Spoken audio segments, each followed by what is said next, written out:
جزاکم اللہ تو آپ کا ٹیون کی بات ہوئی تھی کہ آپ خود ہی ٹیونیں بناتے ہیں. جو ہمارے نئے دوست سیکھنے والے ہیں، شوق رکھنے والے ہیں، ان کے لیے کچھ آپ کی گائیڈ لائنس ہوں، ٹیون کس طرح بنائی جائے، کیا طریقہ کار ہے، کس طرح آپ بناتے ہیں، تو اس پہ روشنی ڈالیں. جزاکم اللہ. جی میر صاحب، اس میں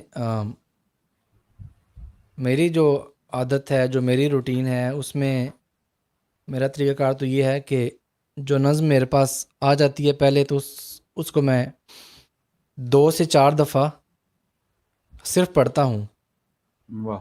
کہ مجھے اس کے الفاظ کو سمجھ آنا شروع ہو جائیں کہ یہ کیسی نظم ہے، کس موضوع پہ لکھی گئی ہے، اس کا مضمون کیا ہے. جی اور اگر ہو سکے تو اس نظم کے جو بانی ہو، جو بھی جو اس کے شاعر ہوں گے نظم کے، ان سے جی میں پوچھ لوں کہ آپ کا مرکزی خیال اس میں کیا ہے، آپ نے کیا مد نظر، کیونکہ ہر شاعر مطلب ہر بندے کی اپنی سوچ ہوتی ہے. جو بندہ تشریح کرتا ہے وہ ہو سکتا ہے کسی اور مضمون پہ کر دے، اور جو لکھی گئی ہے وہ ہو سکتا ہے کسی اور مضمون پہ. تو اگر مضمون مل جائے تو پھر اس کو ادا کرنا زیادہ آسان ہو جاتا ہے. اگر وہ خوشی کا ہے یا وہ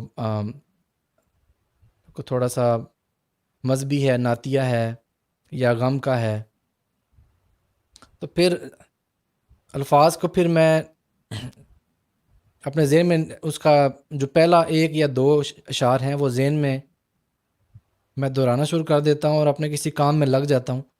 اور جی وہ جو ہوتی ہیں لائنز، وہ میرے ذہن میں پھر گونجتی رہتی ہیں، اور وہیں سے پھر کوئی نہ کوئی دھن نکل آتی ہے.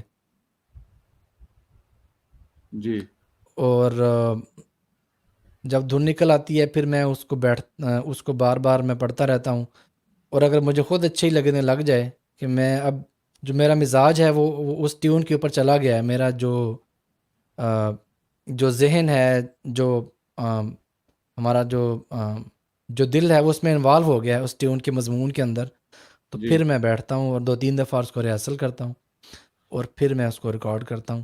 یا اگر کہیں لائیو پڑھنی ہو کسی پروگرام کے اوپر تو پھر جی میں جی اس کے لیے جو ٹیون فائنل ہو جاتی ہے پھر اس کو میں تیار کرنا شروع کر دیتا ہوں. ٹھیک.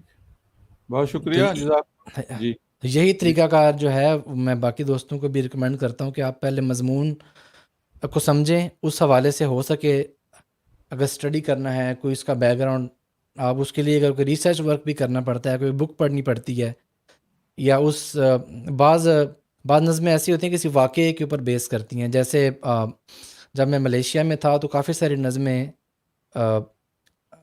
جو ان دنوں میں مساجد کے اوپر اٹیک کر رہے تھے، سیالکوٹ میں یا دلمیال میں، یا پھر ایک دھرنا چل رہا تھا کیا نام فیض آباد میں، جی جی تو اس کے حساب سے بہت ساری پھر ایک ہمارے خلاف فیصلہ آیا تھا کہ آپ اپنے نام کے ساتھ احمدی نہیں لکھ سکتے.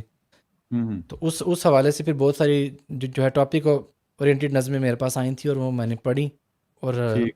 اللہ نے بڑا فضل کیا، بڑی عزت ملی اس میں.